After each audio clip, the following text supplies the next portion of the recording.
Guy-Jaymie, and I am the Failure Guy. Welcome to the podcast. On today's episode of the Failure Guy podcast, my guest is Jamie Pottinger. Jamie, thank you so much for joining us, and welcome to the conversation.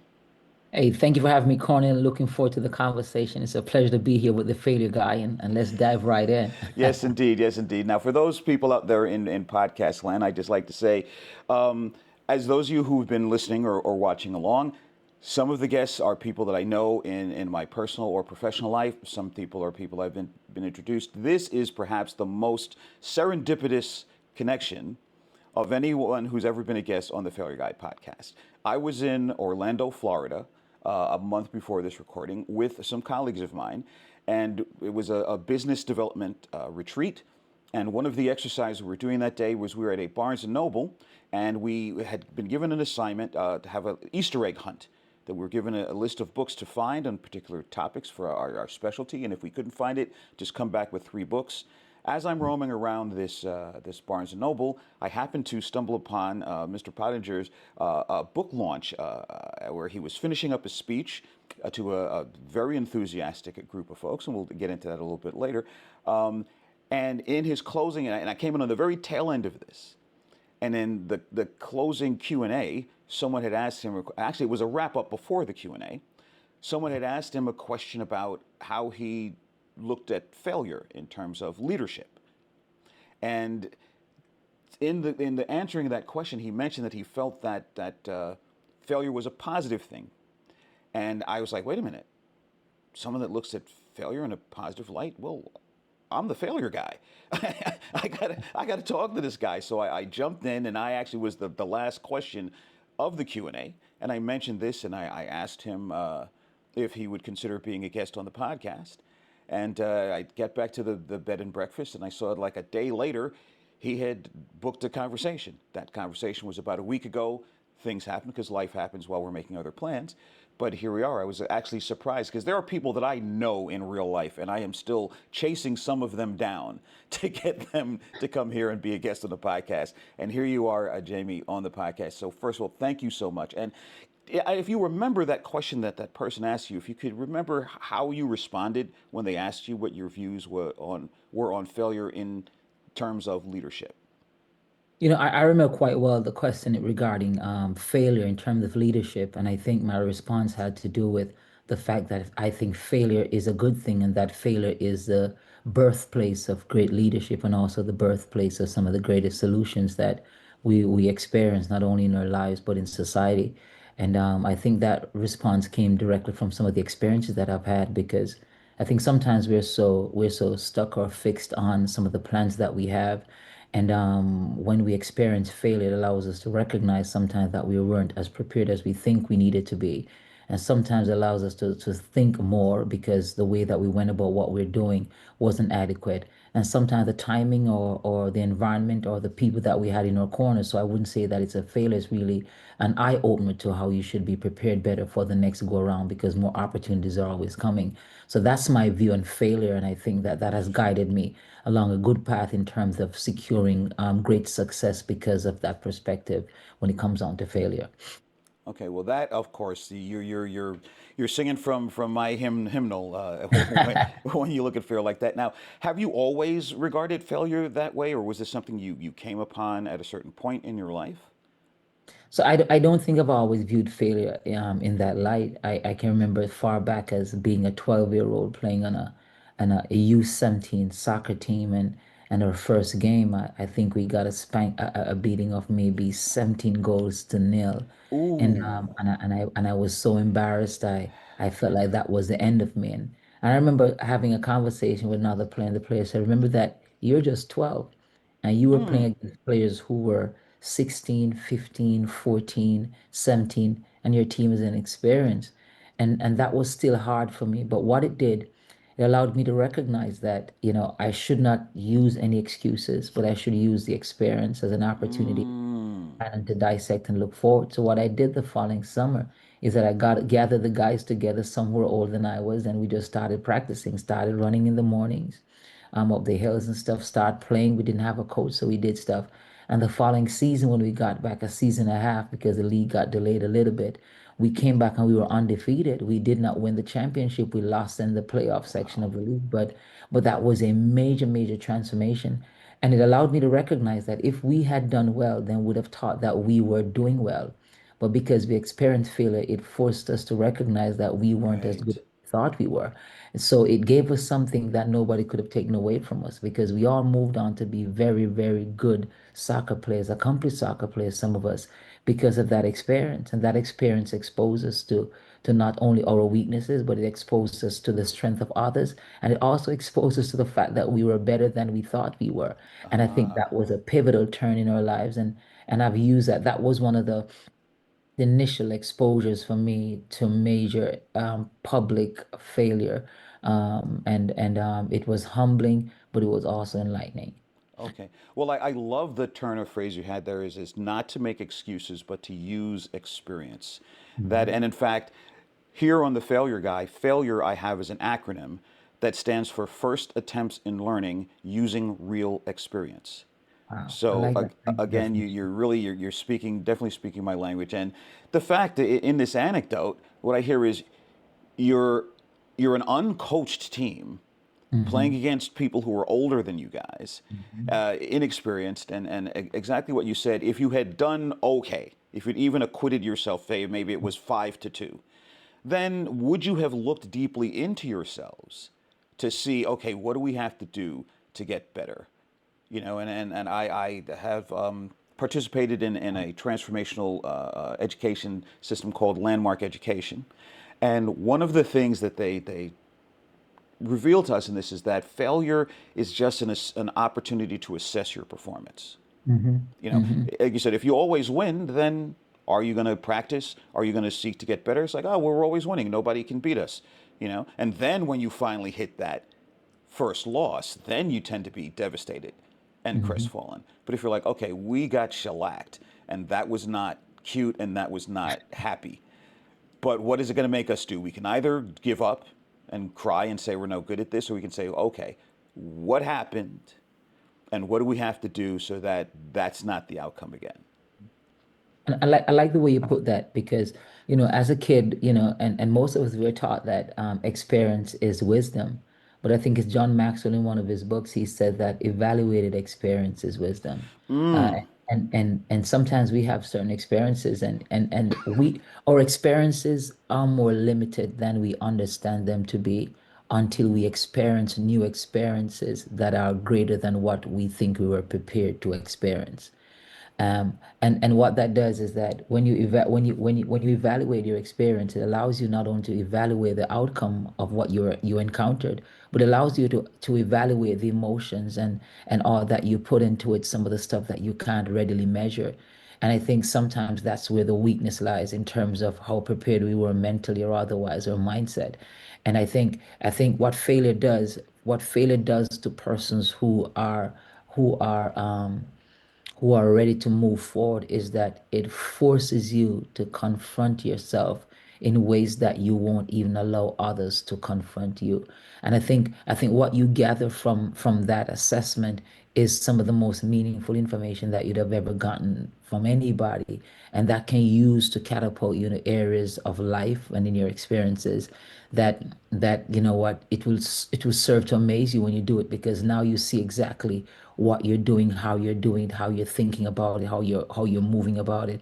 And it changes the very way that you approach life, you approach your experiences, you approach your challenges, and even your opportunities. So I think the assessment side is critically important when it comes on to how we deal with failure.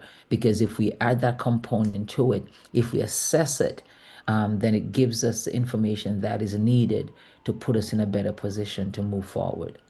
Wow. I tell you, I said at the beginning of our conversation that this was serendipity, and you bring up the term evaluations. Mhm. I've written a book that I published in 2016 called "Do Business Better: Why Mhm. Small Businesses Fail and How Not to," and in it's well, it's a lot of things. It's a compilation of some blog series that I wrote in the early aughts, and one of the things I get into that in the middle of the book is a paradigm that I have because I've done workshops for people like myself who I like to call accidental entrepreneurs, and I call it the game plan. or GAME is an acronym that stands for sort of like a GTD, a getting things done methodology. G is for goals, A is for actions, M is for measurements, and E is for evaluations. So you set objective based goals, just definable, actionable goals that you can, like, for example, not I want more customers, but I want to increase my customer base by 15% in the next quarter. So Mm-hmm. that's definable. It's an amount, it's a time period. And then once you know your goals, what are the actions that I have to take to accomplish those goals? And then after you've taken those actions, you measure your results. Did I get more customers? How much? And then, as you said, you evaluate the results of your actions, and evaluated experiences. That I'm going to add that to my parlance, because that is so excellent an observation. It's not just going through things, but do Mm-hmm. I evaluate it? For example, I really disdain the term trial and error, Mm-hmm. because where's the exit ramp? Mm-hmm. The trial and error, and then what? So I have what I call the three imps: improvise, implement, and improve. And how does one improve? You evaluate the results of your implementation. So Mm-hmm. that is such an excellent observation, is that we have to not just go through life, but reflect upon life. What happened? Because was it a failure, or was it just something that other than what I expected? There's often the terms, it isn't so much that it's failure, it's just you got an outcome that was other than the one you anticipated. Mm-hmm. Oh, I didn't get this out. Oh, but maybe if I don't look at it as like, well, I didn't do the thing I wanted to do, so boo hoo. Or is it that, wow, this is what I thought A, but instead B happened, and I didn't expect that, but maybe let me take a look at that. Like, so let me evaluate that. Perhaps that was a better result. Because, like I said, if I could predict the future, I'd go to Wall Street and play the stocks and become a billionaire. So I Definitely. clearly don't have the powers of prognostication. Mm-hmm. So I see here in your LinkedIn profile, because as my listeners know, we don't have pre-interviews. I like to come in sort of a little cold, but of course I do a little research, so I'm not just Mm-hmm. drawing up a blank slate. 14 years of professional experience. Okay, you're currently with the Forest Lake Academy as vice principal over STEM, Mm-hmm. STEM athletics and discipline. Okay, and Mm-hmm. I am a IT professional for 32 years, since 1993. So STEM plus athletics plus discipline. Let's talk about that a little bit, because the STEM part, that rings all of my bells and whistles. Um, but athletics, is that continuation from your experience with soccer as a 12-year-old? Have you been athletic throughout most of your life?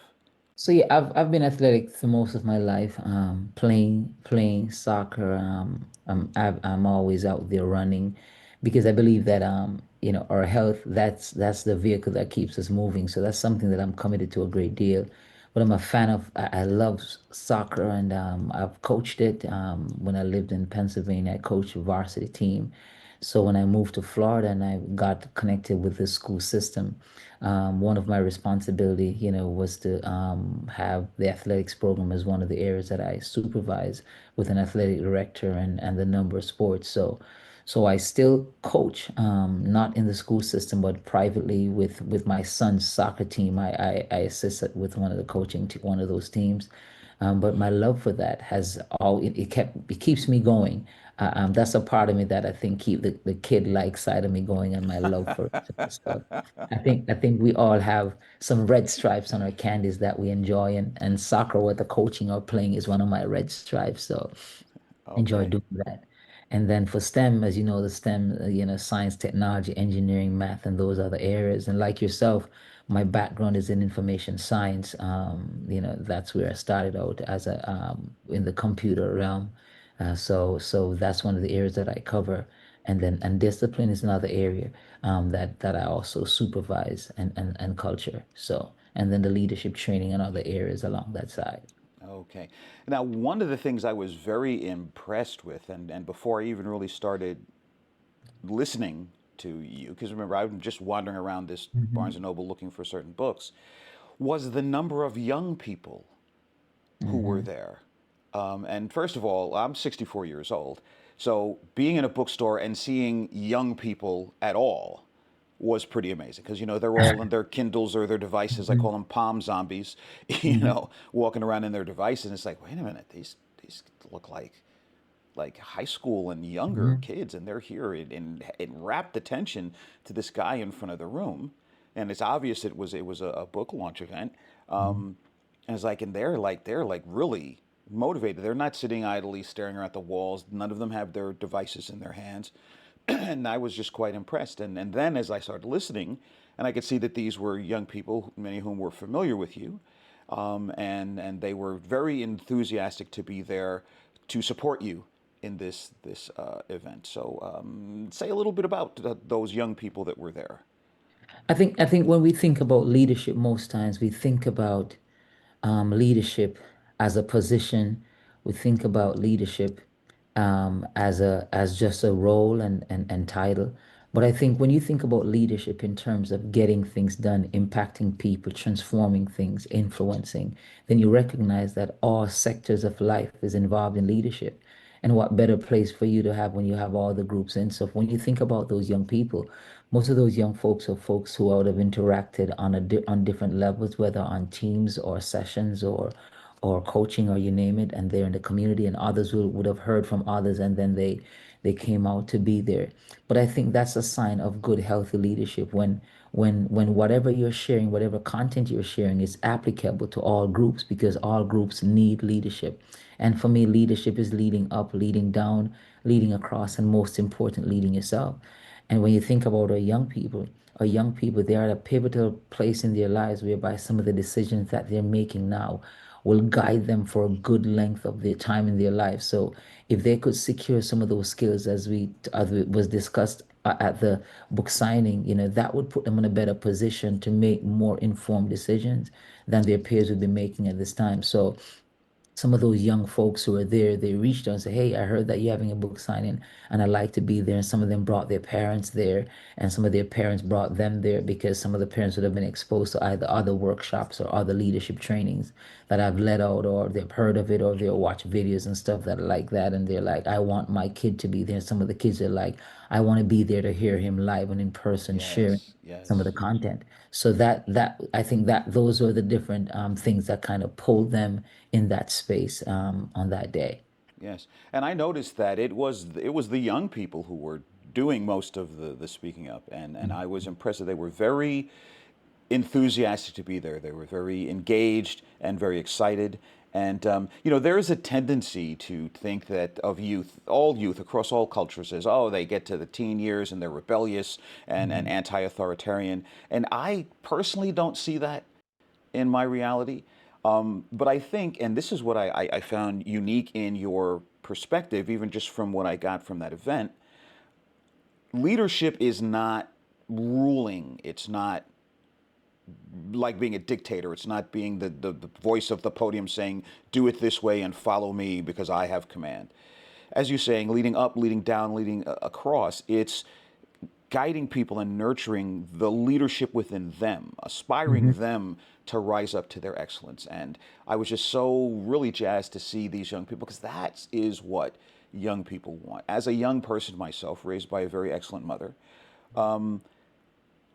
when you reach those adolescent years where you're kind of stretching into your bones and growing into your adult height, your brain, your intellect tends to develop faster than your emotions, and you become Mhm. aware of the world, but you realize that there's a big scary world out there and you don't really have a lot of perspective. Mhm. And you want some boundaries. You want someone to be able to say, okay, I'm having issues, figure this out.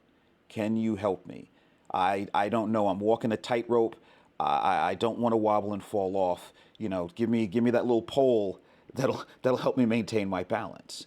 And someone who truly from love and from concern is a mentor, is a guide, is a leader. I think that is something that is like water and sunshine to a plant.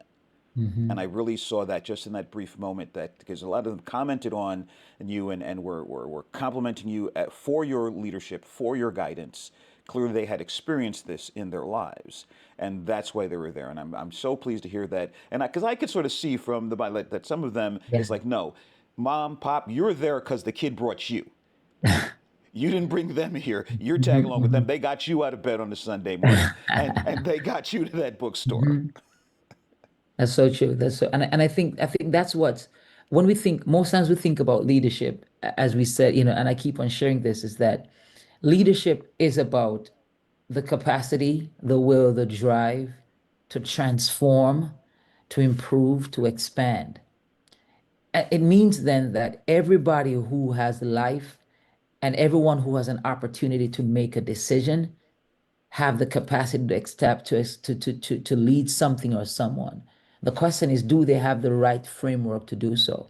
And Mm. oftentimes, when we think about leadership, we do or we say things that are skewed towards a certain group or a certain age bracket.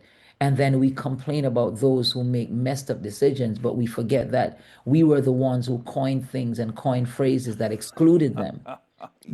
But if we take it from the perspective that everyone who is living, breathing, and moving are in a position to make decisions. And once you're making decisions, you're either leading yourself or you're leading something. And once you're Mm. leading yourself or you're leading something, it means that you now have the capacity to build or to break. And if you have the capacity to build or to break, it means that you also have the capacity to impact others around you. So if I now know that you have the capacity to impact me positively or negatively, then part of my responsibility is to ensure that I provide you with the tools and the skill sets and the exposure so that when you make decisions, when you build and you break, I'll be a part of the process of being uplifted or impacted positively based on the decision that you'd have made. And that has nothing to do with your age range, but has everything to do with the framework that you have in terms of how you go about making your decisions. Wow, wow. Everyone has the capacity to build or to break. That is such a fascinating way of looking at leadership and leadership training and guidance, and especially when one is dealing with people of all ages.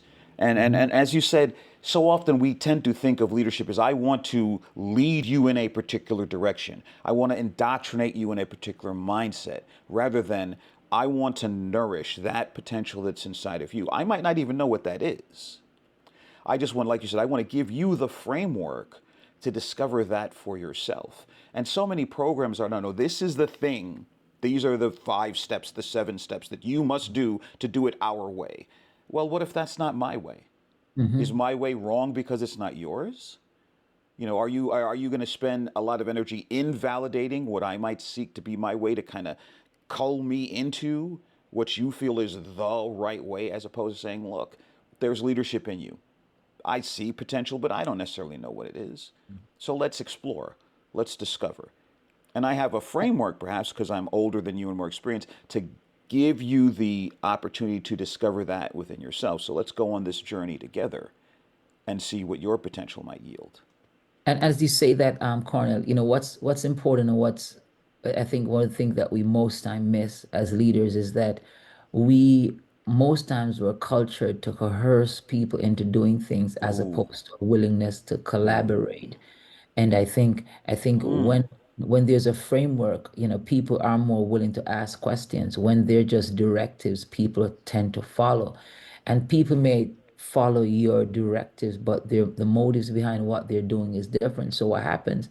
The minute they no longer need to submit to your directives will be the moment they decide to do things the way they want to do it. And the way they want to do it they may be inspired, but because of the untrained approach, the results that are provided or produced are results that will serve to damage as opposed to uplift. And but when you collaborate, it creates an environment where relationship is people invest in the relationship. People have a tendency to ask questions. People have a tendency to be open to say that I messed up. People have a tendency to now submit to your support or your mentorship. And as a result of that, you now have an opportunity to not only impact for now, but impact for the future. And I think that's one of the things that most leaders miss out on because they want to get it done now and they want the results, but they don't want to add value in a way whereby they are questioned, they're challenged, and they're sometimes proven wrong. So you have to create that framework, that space where young, older, middle level leaders or whatever capacity they're serving in, they feel comfortable and they have confidence in your willingness to impact, to influence, to transform, and not just to manage in a tyrannical way.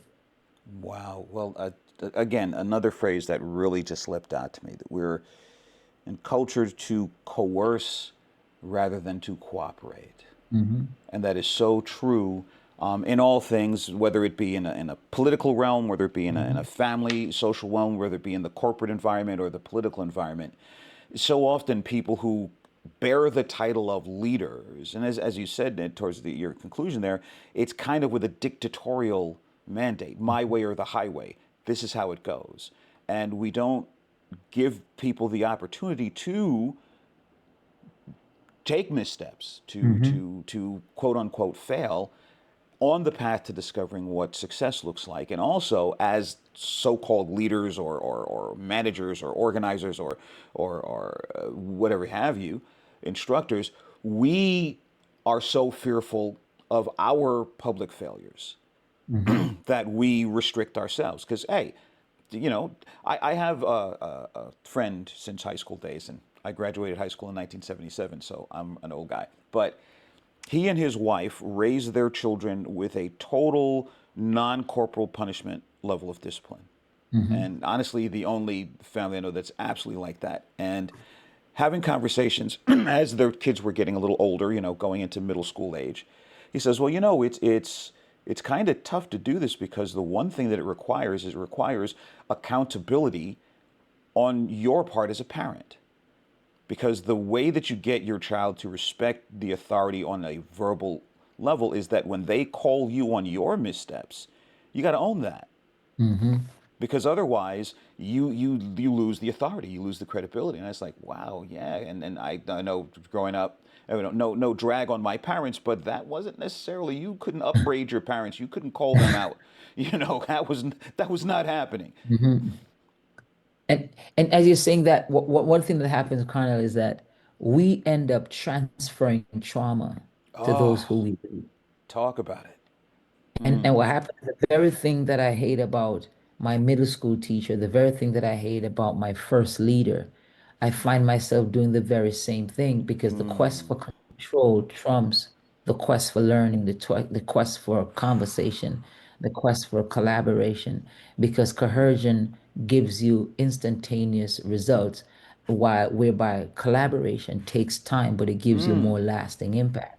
And Wow. and and most times we have the microwave approach to a leadership that all it does, it fries things real quickly, but it leaves most things uncooked. And the uncooked approach is what we end up living through our leaders when they get to that space because of the way that we cultured them based on how we approach our leadership where they are concerned. So I think the first thing that we have to understand as leaders, we got to ask ourselves is that what kind of culture am I facilitating when it comes onto those around me? And it's not so much what you say, which has everything to do with the way you operate. Are you displaying behaviors that are pulling people in and pushing people up, or are you displaying behavior that are holding people down and pushing people out? Wow. Wow. So either you're pulling them in and pushing them out, or you're holding them down and pushing them out. Okay. So, Well, so, so, so when you look at it from that perspective, and you ask yourself the question, what kind of leader am I? If I should go into the space or shape or phase of those who I am leading, what would I be thinking about me? And when you honestly ask yourself that question, then most times you recognize that the approach that you're taking is an approach that is influenced by the trauma that you'd have experienced when you were first led. wow. Wow. I mean, Jamie, so many, so many pearls. I mean, this here is like a TED talk full of just so many gems. I mean, coercion produces immediate results. Collaboration takes time. Hmm. That right there. That's a talking point. You could do an hour just on that Hmm. one thing. But I love the microwave approach, and you're so accurate. And I also love people with brilliant verbal metaphors, and that really sums it up. I'm just full disclosure. I'm probably going to steal that one. That's all you right. know, but I mean, because it's so true, it fries things really quickly, but it leaves a lot uncooked. I mean, Hmm. so well said, and that's so happens. And I worked in corporate IT for the first half of my career. I started out in the '90s at Lehman Brothers. I worked at Payne Weber during the Y2K conversion, And that's the corporate mentality. It's just like, here we go, and you'd have these town hall meetings, and they get you together in PowerPoint presentations like, this is the way, go forth. And it's like, you're not taking any feedback. You're not customizing this approach based on the vision, the unit, the individual. It's just like, this is, somebody at the ivory tower determined this is the way it's going to be. And, Hmm. stamp it out, and there you go. And Hmm. but does it work? Did you field test this, or did you just sit in your brilliance, considering, well, this is the way it's going to go because that's what corporate says? And sometimes, as the line level worker, you're looking at this, you're like, this is you're sitting there before the PowerPoint presentations, you're like, this is not going to work. I don't know. Did they talk to anybody down here? Because and you're just like, oh well, and your manager's like, hey, this is coming from above me. I want to keep my job, and Hmm. so you're grinding through it, and you're like, okay, and 2.5 months later, they come back and say, oh wow, guess what we discovered? It's like, yeah, yeah, Hmm. geniuses. We could have told you that when you first Definitely. launched this thing, but you don't take any feedback from us. Like you say, you're pushing us down and pushing us away. Mm-hmm. And we, one of the things that you ask yourself, and I share this whenever if I'm doing a training or a workshop, I'm doing a 3-day workshop or 1-day workshop or just a keynote speech, is that, what, when you allow, and I think Pat Lencioni talked about it, when you allow people to weigh in, then it's more likely that they'll end up buying in. Mm. But when you force them to adjust to where you are going, you miss out on where we should be going. Oh. Because what Oof. happened, because what happened is that you've always known about where you want to go, but you're not sure about where we want to go. Because Mm. in the community of collaboration, what happens is that people end up sharing their experience and their perspectives. And once everybody gets an opportunity to share, we now all have an opportunity to see things from the different lens, and then we now get a chance to evaluate what works best for the team and not just what works best for my ego. Because most times what happens to some of us as leaders is that we have gotten so accustomed to the spotlight, we are unwilling to share the stage. What Mm. collaboration does, collaboration robs us of the spotlight, but gives all of us a platform. Yes. Yes. So while you may lose it on the spotlight individually, it now expands the latitude for the entire team because we are all in a position to win because we're now on a new platform because the feedback is there. And I don't even like the word feedback anymore, I like the word feed forward because Mm. when you get an opportunity to share like that, it's all about how do we put ourselves in the best position to win with the least amount of damage getting there. Mm.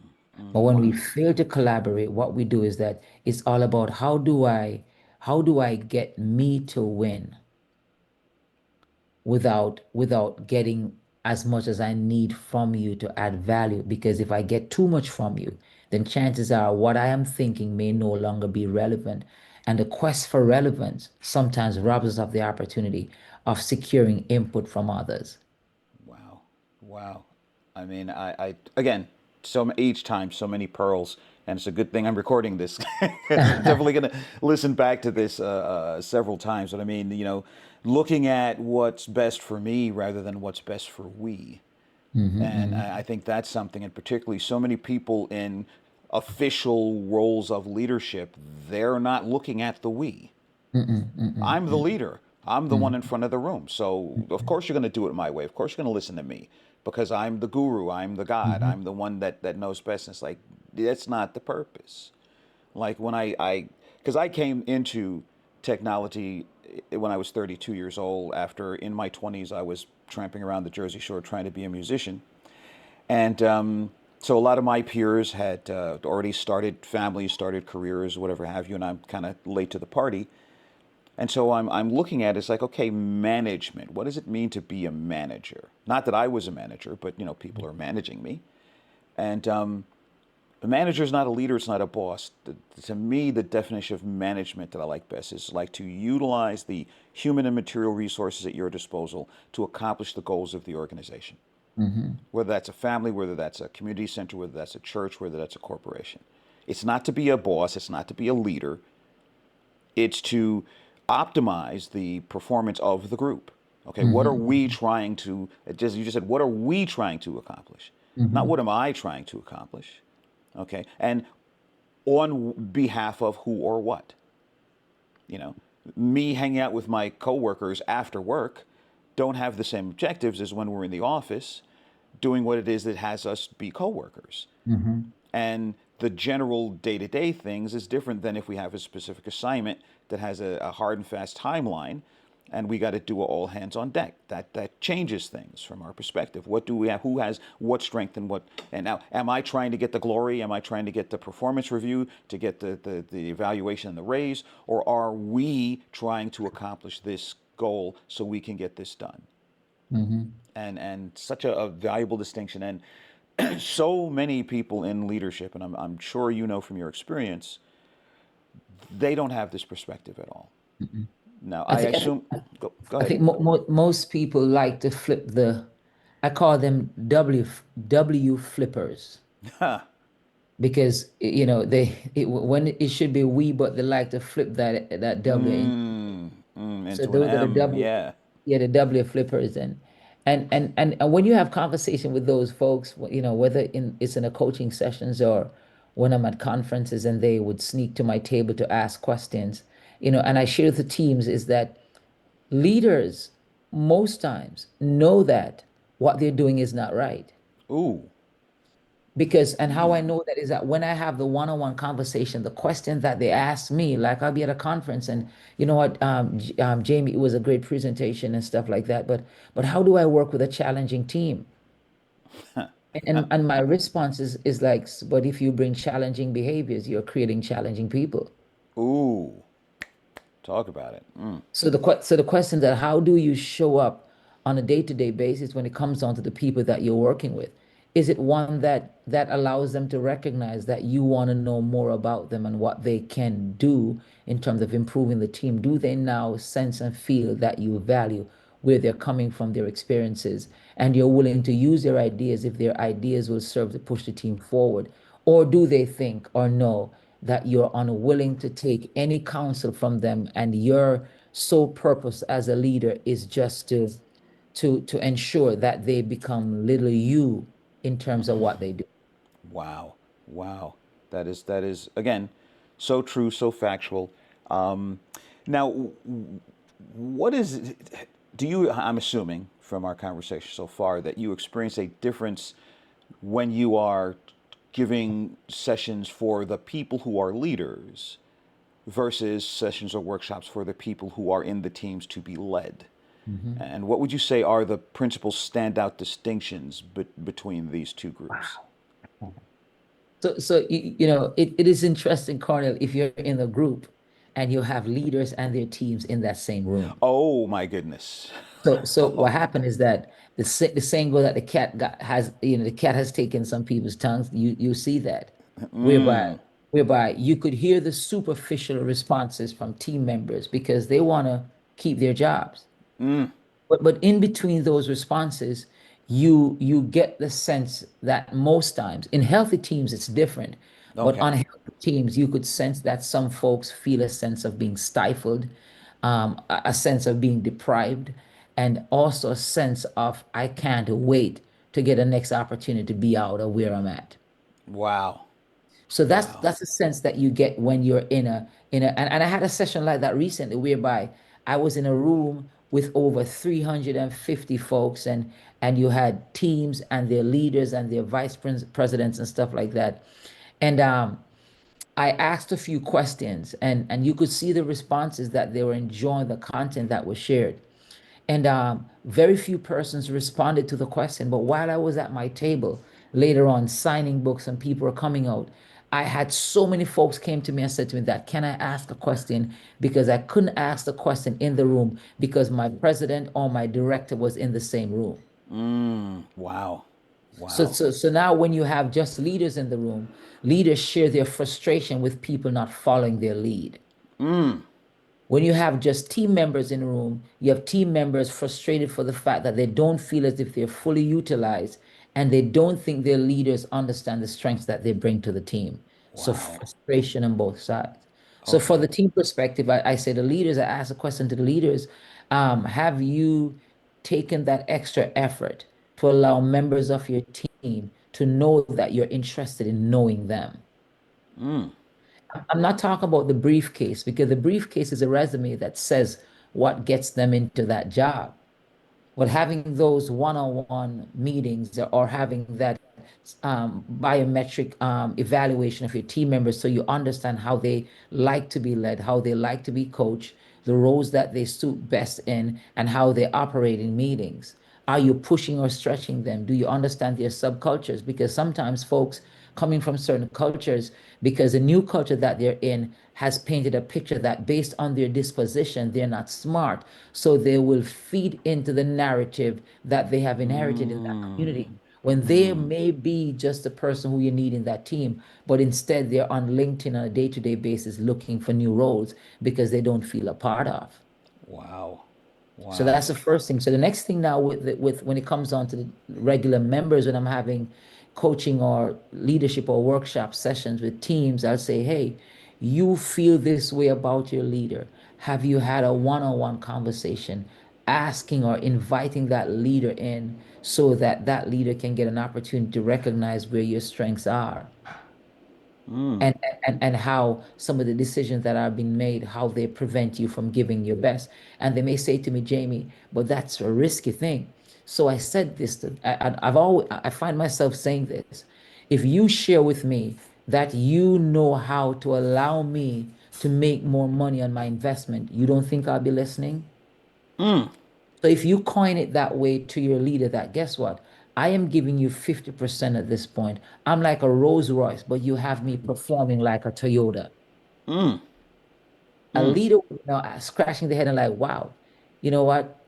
If you can give me better results, then I will be looking better as a leader. What happens there is that you force your leader to remove the leadership hat and see you as a person because you on an improved path will improve his or her status in the capacity that they currently serve.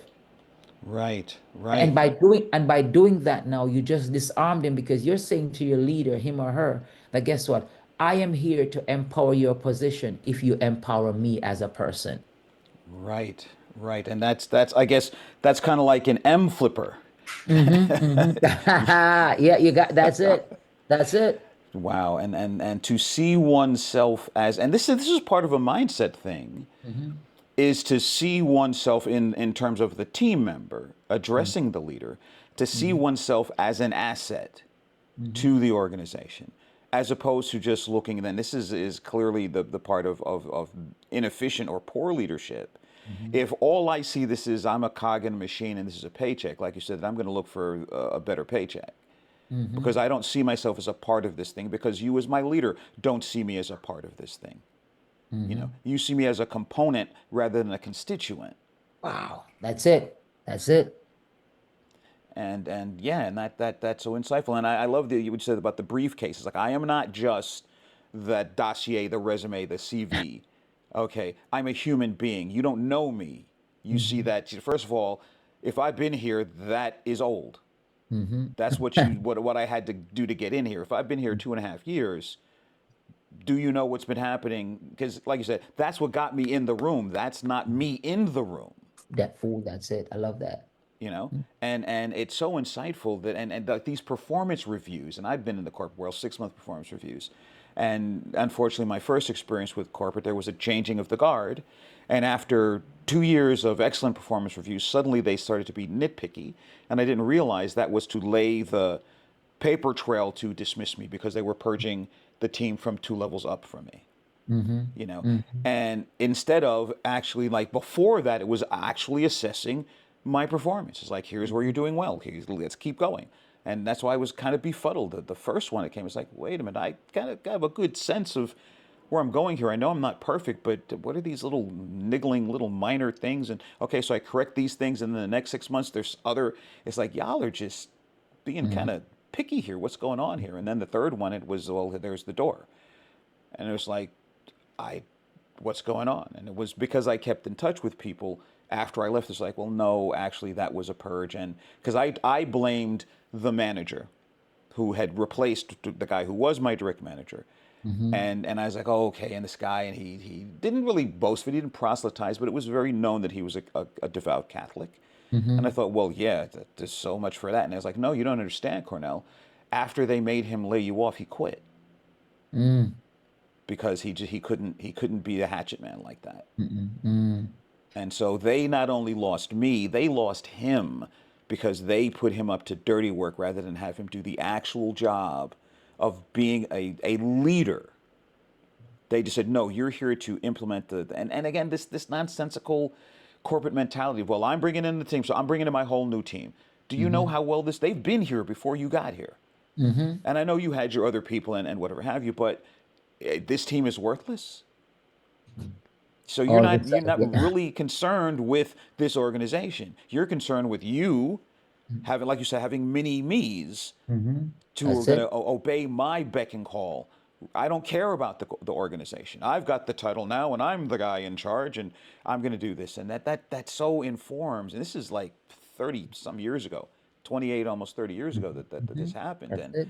just inside of this conversation, I say, oh, okay, now I see what was going on in all of these mindsets. This is why that Yeah. happened. But Uh-huh. because I'm thinking, not only did I lose a great job, I landed on my feet. No worries about that. But it's like, that's just not terribly efficient in terms of what's best for this organization. And I'm not saying it's because of that, but this Lehman Brothers was 120 years old, got caught up in the subprime mortgage meltdown, and now Lehman Brothers no longer exists as an Mm-hmm. organization because of obvious, clearly systemic, all the Mm-hmm. way up to the top. Issues. No real leadership. Mm-hmm. And it's so important. And the thing that I'm hearing is it's almost, I mean, when one thinks of leadership, one tends to think of things like, KPIs and quarterly returns and this sort of, gobbledygook MBA speak. But you're really speaking from a perspective of nurturing, dare I say, nurturing souls, Mm-hmm. from a very human perspective. And regardless of the age range or whether we're talking about in a school, in athletics, in the corporate environment, you know, this is to me a very insightful perspective of leadership. A take that I got a lot of corporate experience. I don't tend to hear even good leadership trainers or coaches. They don't tend to have the perspective that you have on things. I think, when you think about people, you get the best out of people when people are giving discretionary value. Mm, Um, People can work to rule, mm, they can work based on what's on their time card. But when you have people working from the inside out and they're mm. committed to the process intrinsically, as opposed to just committed to it based on policy, then you get people who will give you genuine results. And that may take a little bit more time for you to get there. When you get there, you have people who will give you more over longer periods of time. And that's why a framework is always important when you lead people and how you carry yourself. Because, the influence, John Maxwell said leadership is influence. And the question is that what are you influencing your people to do? Are you influencing your people to prove or are you influencing them to improve? Ooh, ooh. Because if Say that again. Say that are again. you influencing your people to prove themselves or are you influencing them to improve themselves? You see, if you're influencing somebody to prove him or herself, then as soon as they would have proved a point, then it's no time for them to prove that they need to be elsewhere. But Mm, if you're urging or your way of leading is impacting them to improve, then they'll see themselves as not just winning, but growing and transforming. And then they're going to credit the way that you lead and the culture that you'd have created that allow them to be at this point. And then you have persons who are committed to the journey, the vision, the mission, and your leadership for life. wow. Wow. Again, like I said, any segment of this could be the TED Talk right there. And obviously, these are topics that you've thought, you've spoken, you've led workshops, and I'm assuming a lot of this is in your book, The Face of Leadership. A framework for strong and effective leadership. And just let's say a little bit about this book. How long did it take you to write it? What experiences in front of you that led you to put this down in a book? So I'd say that I'll start with the first question. And thank you very much again for having me on the podcast. It's been nothing but a plum pleasure. I would say that it took me about 5 or 6 solid months in terms of writing. I'd say that I wrote the first 10 pages a year prior to when I focused on just getting some writing done. And I'll say my inspiration behind this book had a lot to do with, as you say, the face of leadership. Most times when you think about leaders, based on our cultures or subcultures or the groups that we're coming from or whatever serves to control the way we think, we have an image, a picture, a disposition of what a leader looks like. But when I've taken the time to study great leaders, I recognize that great leaders come in all shapes and sizes. And I've Mm, also recognized that great leaders use a specific framework that drives them to not just being individually successful. When it comes down to teams, I think about people like Abraham Lincoln. I think about people like Mahatma Gandhi. I think mm, about people like Dr. King. I think about people like Nelson Mandela. You think about these folks, and they're coming from different areas of life, different race, different ethnicity, but they embrace the framework, the face of leadership, which focuses on failure, foresight, awareness, agility, clarity, confidence, energy, and execution. It means mm. that they face life, understand that failure is the birthplace of great leadership and success, and that quitters bounce, but winners bounce back and follow through. When it comes down to that side, and then foresight is that you have to see ahead and think ahead, even though you're the only one seeing it, doesn't mean that it's not right. It just means that you may not have the company that you need in terms of moving forward. Because leaders are persons who they are way makers, mean that they go ahead and they set trends and they move path, even though others don't see them as such. Dr. King, he made decisions and he was not the most popular person before he died, but look at it now. He's one of the most popular leaders at this point. Nelson Mandela went to prison for a while. You Yes, know, for most of his adult life. yeah, you think about people like Abraham Lincoln, he had the most career deflating failures, but yet still he's viewed Yes. across nations as one of the greatest leaders. And back then, people would have been saying that he should have quit at what he was doing, but he believed in where he was going. So you think about those things, think about clarity, knowing your what, your why, your when, your how, and your who is what drives what you do. So great leaders think about life from that perspective. And then, you need that psychological energy, you need that mental energy, the spiritual energy, the intellectual energy, and the physical energy to drive Mm. leadership and to drive where you're going. So when I think about leadership from that side, and I think about agility, whereby you think about, you compare in the book, we talk about the difference between a cockroach and a dinosaur, whereby cockroaches are still here with us, but dinosaurs are no longer. The Mm. cockroaches Wow. are agile. They know Wow. how to shift, to change the way they eat, to understand that, they may have to do things differently to survive. While the dinosaurs, you only find them in museums, right? Because they felt that they were super dominant. So when you think about those concepts, in the book, The Face of Leadership, and a number of you have quite a few people who are using it now for their framework for individual leadership on their organization in terms of how they look towards getting the results that they need. You recognize that it's not about where you're coming from. Yes, those things are important. Not just about the mom or dad that you've had. It's about the framework that you use to guide you along the way, because the framework helps you to preserve, to protect, and to expand on what is needed to create the right impact, not just in your life, but the life in those who you lead. Okay, wow.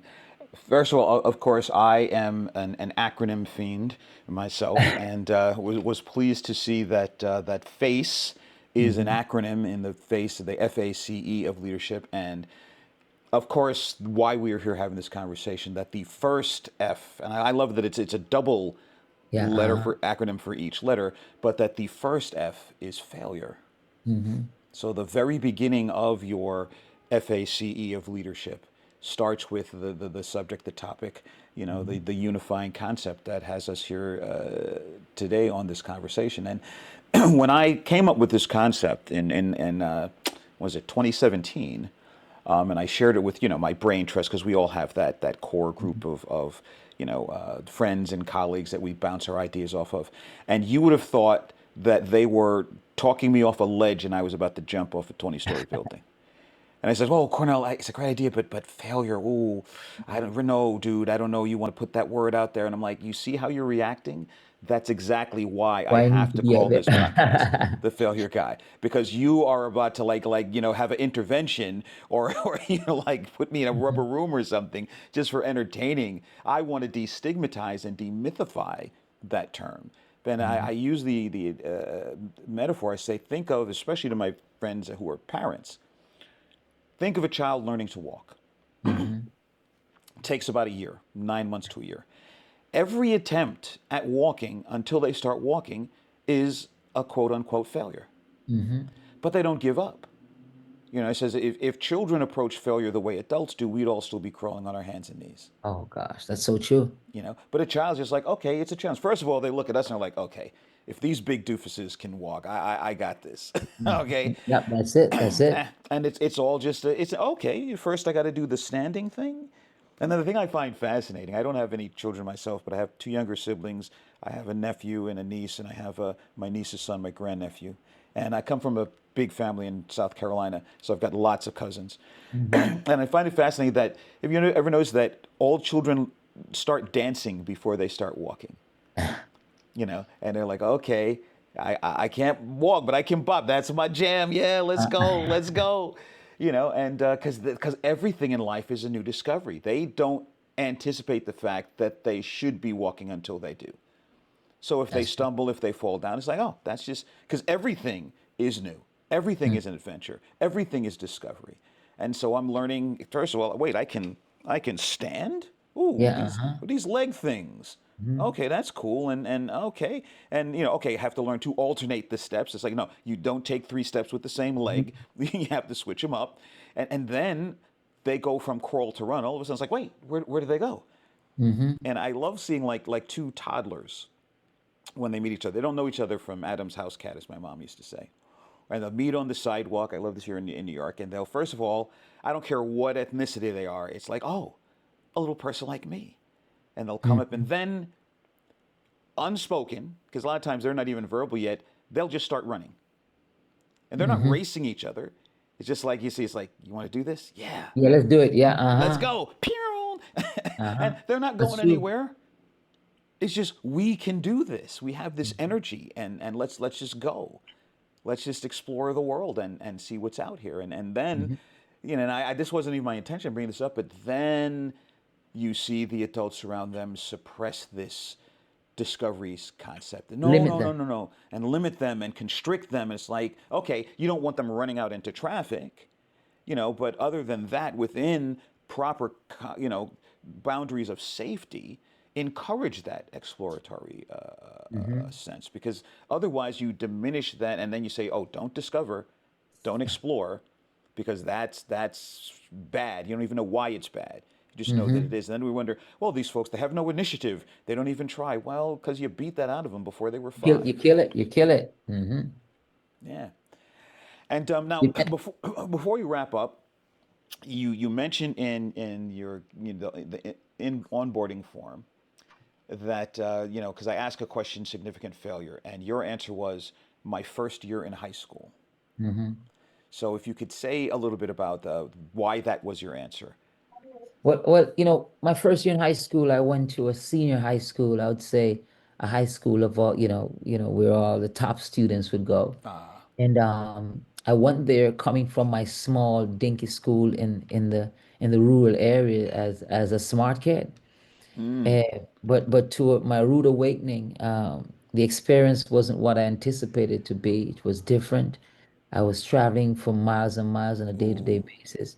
By the end of the first marking period, my dad came with me to school to get my report card, and it was embarrassing, was horrific. Mm. I felt like quitting. I felt like giving up. I said to my parents, send me to that school down the street where my friends are going. I think I do better there. And it was devastating because you're coming from a small community and others are looking at you to thrive and to Right. tell tales to their kids so that they could empower, they could motivate them. But my first quarter did not give me a story that I could report about. But I remember, when I was done, When I collected my report card, my father was there. He took the report card, he folded it, and maybe put it in his breast pocket or his back pocket. But he said that, Jamie, this is not you. This is not you. And let's go to a restaurant. And he took me there. We grabbed a meal. I don't think I ate a lot because I was Yeah. still nervous because I felt like I'd embarrassed my family. They were paying a lot of money for me to be here and all those kind of things. So I felt out of it. I was devastated. And I went home and I was crying, I remember. And my mom came in the room and said, "Hey, we can do it. We're going to be doing it together." To cut a long story short, by the end of that year, I was placed third in that class in terms of class average and percentage and how Wow. well I did. And that taught me that, you know, I had to stop at that moment. Now that I look back, I had to go back in that moment and ask myself the question, it's a different environment, it's different people, the expectations are different, but I'm still me. How do I now readjust the way that I approach this obstacle to ensure that I could really demonstrate who I really am? What happened most times is that when we face failure, it's easy for us to wave the white flag and to put our tails between our legs because it's easy to say, I'm done. But once we say I'm moving on, it means that it calls for energy, it calls for commitment, it calls for foresight. And you now know that you have to stick with your purpose because sometimes you just have to ditch that plan and embrace your purpose. Because the plan that I had in my former school worked for that school, but the Right. new environment Right. required different actions, different steps. So I had to now take that, and that's what failure did for me. Failure taught me that you have more in you than what you have recognized. Because not because you're winning doesn't mean that you're growing or improving. Right. Wow. Winning only means that Wow. you are fulfilling the expectation that others would have placed on you. Right. But improving means that you're doing better than what you have been doing. So there are many folks who are out there who they are winning, but they haven't really improved. They are the same person they have been for the last 20, 30, 50 years Wow. because they are fulfilling the expectation or the mandates that others have placed on them. But they have not taken the time, and that's what failure does. Failure forces you to look at where you're coming from, looking at where you need to be, and also focusing on what kind of adjustments you need to make to get you to where you need to be. Yes. Wow. So it Wow. means that you have to adjust, you have to shift, you have to be agile, you got to make those changes. Yes. And so powerfully, again, it circles back to your evaluating our experiences. Hmm. You could have taken that first failing marking period and says, okay, well, this is me in this school. In Hmm. fact, you almost did want to ditch it, but it's like, no, no, Hmm. no, no, no, no, no, no. And I love the fact that your mom said, we are gonna get through Hmm. this. Hmm. Not you're cast out into the waters, come back and bring us a net full of fish or don't come home, you know. And so you look at it and says, okay, okay, this is a different school, this is a different Hmm. environment. I have to have a different game plan. Hmm. So how do I come at this experience so that I get the results I wanted? Not the results I expected. I expected it to be the same way it was there. What do I have to do? What are the actions, the steps? Who do I have to be to achieve this goal here? Because I'm in a different place. I'm in a different environment. And I'm a different person. I'm not the person I was in middle school. I'm now in high school and I'm now in this school. And and and it's but not taking it as, oh, I can't make it because I am deficient, because I am lacking, because I'm not good enough. It's like, no, just have to reevaluate. Hmm. And so important, especially let's just put our cards on the table to our black and brown youth in Hmm. this current environment, in this world in general. There's so many self-defeating narratives. There's an unfortunate anti-intellectual trend amongst black youth that I find quite disturbing. It's in the culture, it's in the music, it's all over social media, and it's look. I love being an American. Seven, eight generations of my family are born here, but America is America, and America has the history and the story and the legacy that it has. And there's just a lot of unspoken and spoken forces that work subtly and not so subtly, consciously and unconsciously, to inhibit us and hold us down. And that's why I was so jazzed to see young black faces there in a bookstore on a Sunday, listening very enthusiastically and lifting you up as a leader and extolling, what they got out of your leadership coaching and training. And so pleased for you to be there, because this is something, and again, by extrapolation, everyone needs this. All Mm-hmm. cultures, all races and genders and experiences, be it social or professional or political or whatever have you. But in particular, our culture. I've done workshops myself, and I didn't really think so much about it until I had someone come up to me, because I worked with a not-for-profit for 7 years. They Mm-hmm. had a 12-week entrepreneurial training program, and I ended up leading the first session and sometimes a few others, and addressing all the graduating cohorts. And after one session, one of the participants came up to me and says, I've been to business coaching and entrepreneurial Mm-hmm. training programs before, but this is the first time I saw somebody that looked like me as a Mm-hmm. subject matter expert Mm-hmm. in front of the room. And I found that quite profound, because I obviously look at the mirror. Yes, my skin is brown, but I don't walk around thinking about that all day. Because my mom taught me that if someone can do it, you're someone. Mm-hmm. And That's it.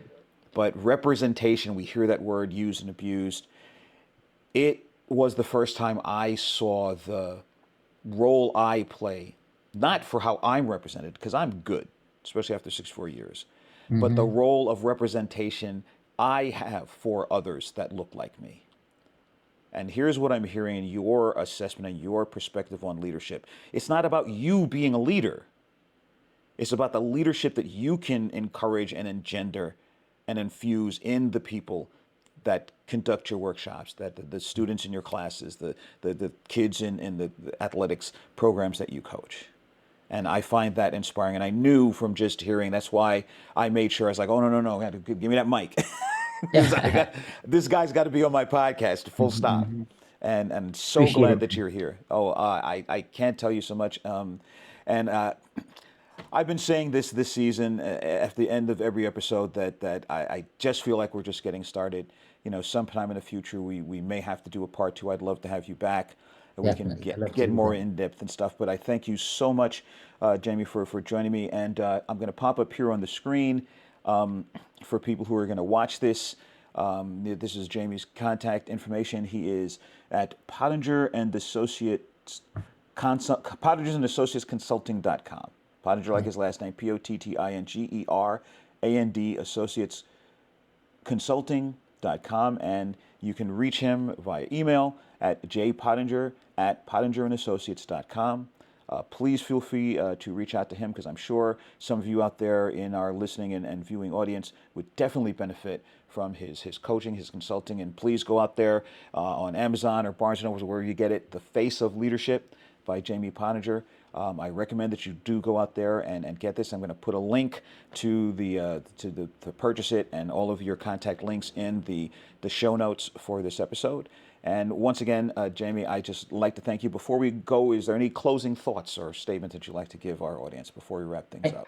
First, I'd like to say, Connor, thank you very much for having me. And just remember that you are the face of leadership once you use a framework to guide you to get into that position. And remember this, that you will fail. You must fail. You shall fail. But remember that quitters bounce, but winners bounce back Back. and follow through. And don't be afraid to accept your failure, to assess your failure, to anchor in the right network, and to set action plans so that you can move forward. Because without you making those moves, you'll find yourself in the same position. Instead of learning, you'll find yourself rewriting the very same thing that you could have done differently with. Thank you very much for having me again. Appreciate it. Thank you so much. And I just like to say to all the folks out there as we wrap things up, remember, failure guy, failure first attempts in learning using real experience. And here's my usual sum up, but I don't think I could have summed it up as well as Jamie just did. Remember that life is not a competition. It is a race we only run with ourselves. And the only competition we have, the only person we're comparing ourselves to, is the person we were yesterday. And as Jamie said, failures bounce, but winners bounce back, or quitters bounce. But remember, never quit. Always keep running. And until the next episode, this is Cornell Green, the Failure Guy. Stay tuned.